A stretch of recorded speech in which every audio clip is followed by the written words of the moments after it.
Aujourd'hui, je voudrais te parler de ma première année d'entrepreneuriat.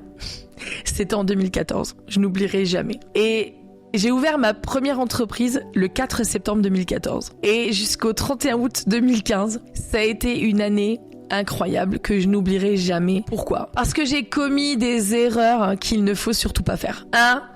N'embauche jamais des amis. Hors de question. No way. On n'embauche pas des amis. Les amis, ça reste chez soi, ça travaille où ils veulent, tu peux les aider si tu veux à devenir indépendant, mais surtout ne jamais les embaucher. Deuxièmement, quand tu fais un recrutement, même si tu as de l'empathie en tant que femme, des salariés restent des salariés. Il faut avoir un juste milieu. Il ne faut pas rentrer dans une relation un peu copinage, d'accord ? Parce que de toute façon, un jour ou l'autre, il y aura du profit. Crois-moi, je l'ai vécu. Troisièmement, apprends à dire non et pose tes limites. Parce que si tu ne poses pas tes limites avec tes fournisseurs, avec tes employés, avec tes partenaires, c'est eux qui vont à un moment donné te bouffer. Ça, c'est très important. La première année, on pose les bases. Au bout de 3 ans, c'est là qu'on voit la stabilité d'une entreprise. Si au bout de 3 ans, les bases sont bien posées, ça veut dire que déjà, tu as fait un premier bon boulot. Et ensuite, on dit toujours que le cap des 7 ans, c'est là qu'on voit si une entreprise a vraiment